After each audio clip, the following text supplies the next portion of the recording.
Hi, section 1.5 exponential functions. By definition, an exponential function has this form fx equal a to the x along with base a, and a is positive and not 1. Once a is negative, then a to the x may not be a real number for many choices of x, so that we exclude a negative. And if a is 1, then first of all it's too simple, so we exclude it. So for such exponential functions, here now their domain is always whole real line minus infinity to infinity, and range is now always positive, so it produces always positive values. Once a is larger than 1, as you can see here on the left hand side of the figure, a is 10, a is 3, a is 2, then depending on your choice, the increasing speed is different. However, anyway, it is passing the point here, and if x is 0, then value is 1, and increasing as x grows. Okay, and also a is smaller than 1, then is decreasing. Now, we saw here 10 to the minus x, but that one is the same as 1 over 10 to the x, right? So that once a is less than 1, then it's decreasing. And so that is also the same. This is 1 over 3 to the x, right? It's decreasing. And always passing the point here. Once x is 0, then y value is 1. Okay, we'll go to this problem. And it is asking to sketch and to determine its domain and range. Okay, you may start with the basic form of the function. Let's start with y equal 2 to the x. And a is larger than 1, so it'll increase so that it is an increasing function, like that. Of course, that 1 is 1 when x equals 0. Now that is x-axis, that is y-axis. Now, the function here, y equal 3 minus 2 to the x, can be written again minus 2 to the x plus 3, after reflecting with respect to x-axis and move up by 3. So we'll do that.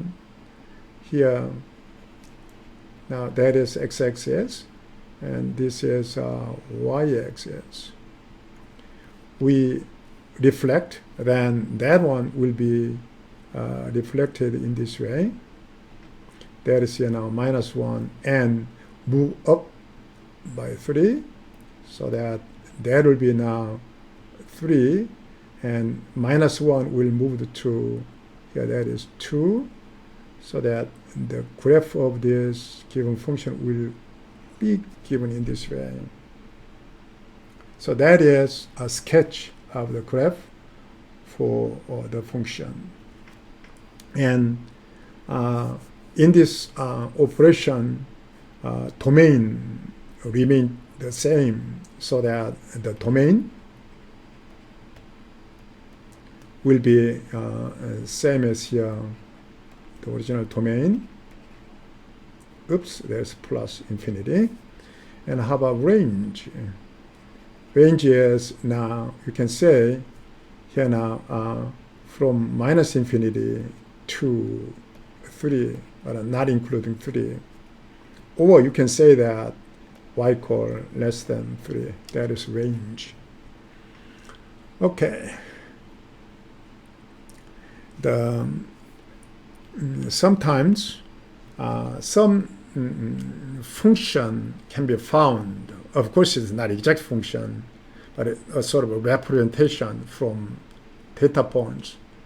For example, the population of the world has such values in million, so it's 1,650,000,000 people in 1900, and after 10 years it is increased in this way, 20 years, so that 100 years later means there is a 2010 we have such population over the world. So if we make a scatter plot for the points, then we can see this way. So here, possibly, we can get now some representation of this form of quotients, and B is now base. So let's try to find A and B fitting these data points. That is called exponential regression. Regression is for finding representation for given data points. You have to find best fitting curve. That is called regression. So because we are trying to find the exponential function, it's called exponential regression. Okay. Now D, okay, data is including data points, and that is basically when that is t-value, that is population, t-value, population. So once you try to visualize this array, then it's two-column, long two-column data array. And now we are measuring the size in the first direction, so they're vertical. So that there are m points. Right now we have 1, 2, so that I guess 12 points. So that, and m will be 12. And here we open now one array, and for the second column, data will be included. Right now we prepare the exponential regression so that we can solve the problem up to by using these 4 lines, so that A and B are decided. Quite simple. Once you know mathematics and how to do that, then you can get it very quickly. And later part of the code is plotting, so that now we can see here this plot. Of course, A, B are obtained. The program results in A this value, for B this value. So and we try to superpose the curve in red color over the data points. Then you can see that it is quite well fitting curve for that. So it is increasing along with that model, A times B to the T, and we decided here now A and B. Okay. So exponential function is really used in real life very frequently. Okay, we'll consider some of rules. Okay. Now, when x is n, positive integer, then a to the n means a n times multiplication. If you put minus n, then it's the same as 1 over an, so that 1 over a will be multiplied n times. And if x is rational number, then you can write in this way as qth root of a to the p. So you can write in this way. Okay, for general real numbers x and y, we have here lots of exponents, and a to the x, a to the y, same base, then you can add x and y, the exponent. If you have division, then x minus y. And here x to the a to the x to the y will be same as a to the xy, and also a to the y x will be same as a to the xy. You can check this one quite easily in this way.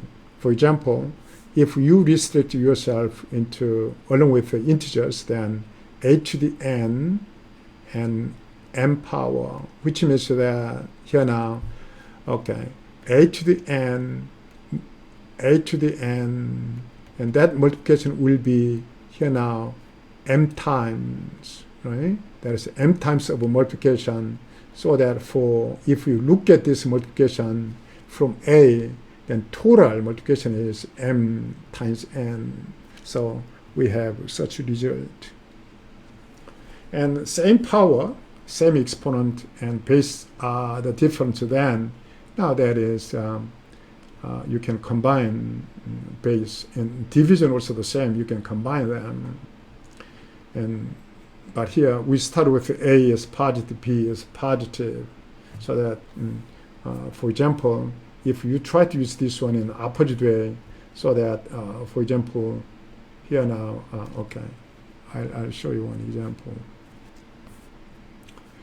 Here, and 6 to the x, but 6 can be written and 2 times 3, and or you can write this one minus 2 times minus 3 to the x, so that if you try to separate out this minus 2 to the x and minus 3 to the x, then it is wrong.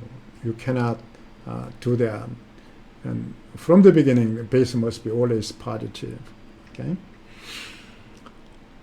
Okay. Now we'll go to number E, which is special base among these exponential functions, and we try to find some number, special base A, such that now here the slope at 0 is exactly 1. For example, now a is 2 and y equal 2 to the x, then for that one, if you are trying to measure slope at 0, then slope is about 0.7.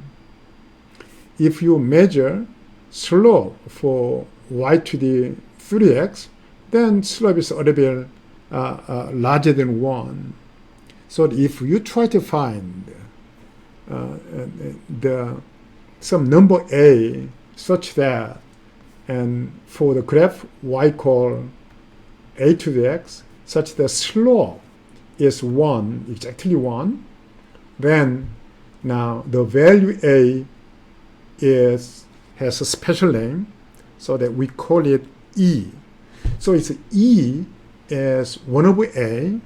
Of course, it must be between 2 and 3, and along with this E, and e to the x has a slope here at the origin at x equals 0, the slope 1. That a is called E. Practically, you can find that one here, 2.718281. This is now 6-digit accuracy. So it's an irrational number, so that it is infinitely going. And but anyway, E, we name it E, has now slope 1 here at e to the x has a slope 1 at x equals 0.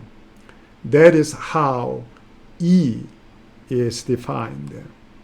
And once we are using E for the base, then y to the e to the x is called natural exponential function. Of course, E is a kind of a larger than 1, so that e to the x is an increasing function.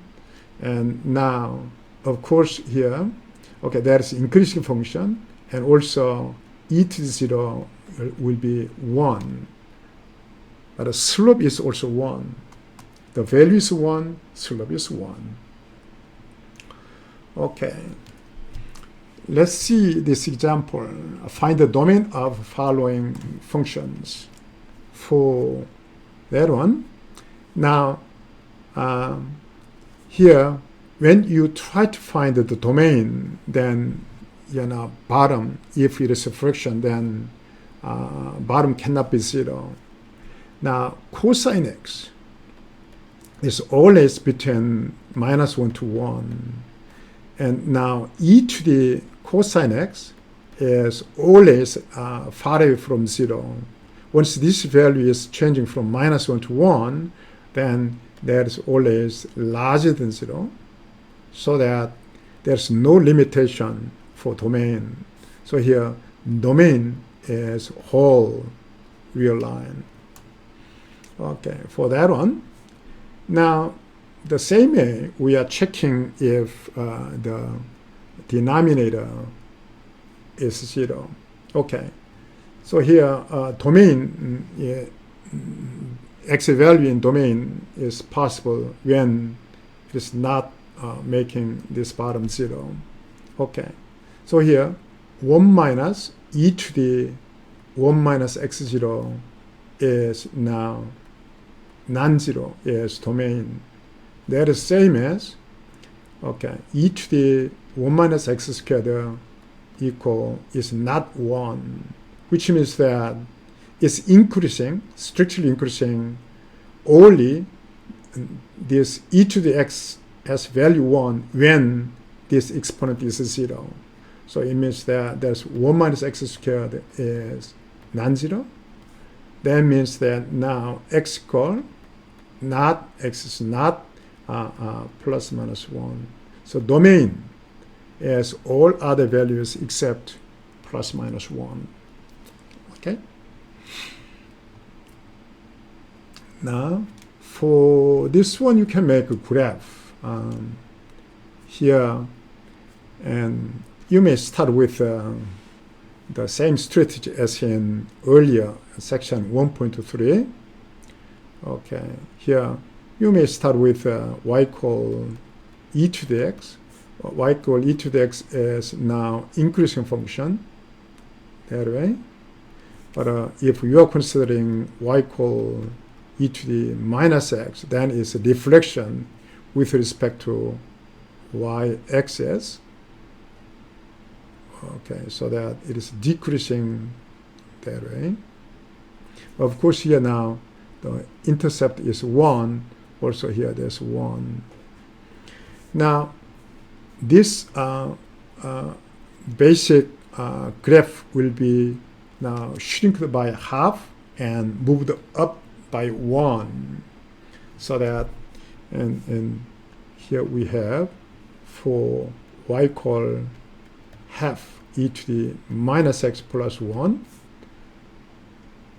Okay, that is x-axis, and that is y-axis. And we have one line, one horizontal line over there, height is 1. Now, it's half shrink on y direction and here, so that anyway, this 1 is moving also, that is here now, there is 2. And now with that shape, it is passing in this way. That is the sketch of the function. Of course, this intercept must be 2. Okay, along with that, the domain is the same as the domain of that function, so that domain must be now the whole real line, and range must be now apparently as y is now larger than 1. Okay. Okay, that is end of the material. Now we'll go to one problem. Okay. This problem is asking you to measure the quotient, so that now y equal e to the x in your software and calculator, the function name will be exp. Okay. So for that one, right now, here we have the the graph is given in this way, y equal e to the x. Now, for 0 and h, we are trying to measure average slope so that the point here, and now we can make the secant line passing these 2 points, and we measure that quantity. And then once h becomes small, which means that h is moving toward that way, so that it's really moving so that around this 0, then once the slope exists, then that will be a good approximation of instantaneous slope. So we try to measure such a slope right now, in average slope. Let's try to see how it is moving. Okay, that octave window was used in section 1.3. Now I have here that one, and if you double click, then you can, just a moment, there's not really that one. Okay, this one. Okay, here you can define now the function handle. Function s is now s is function of h, and the real quantity is given in this way. I defined in this way, and then now for h is inside 0.1, 0.01. Now here 0.001, 0.0001 for those h's. Here now try to print out h and s over h. So that is the program. Okay, let's try to run it. And you can run by clicking this one and save and run. Okay, let's run it. Then you can see the result from command window. Okay, here we have. Now, when h is 0.1, the average slope is 1.05. And here, h is 0.01. Then now it's approaching 1 rapidly. So here, it looks like a curving to 1. That is exactly this problem is asking. You can do programming for the problem, or by using your calculator, and you can measure this quotient. And if you are using your calculator, then that will be EXP. Okay, this is the end of the section. Thank you.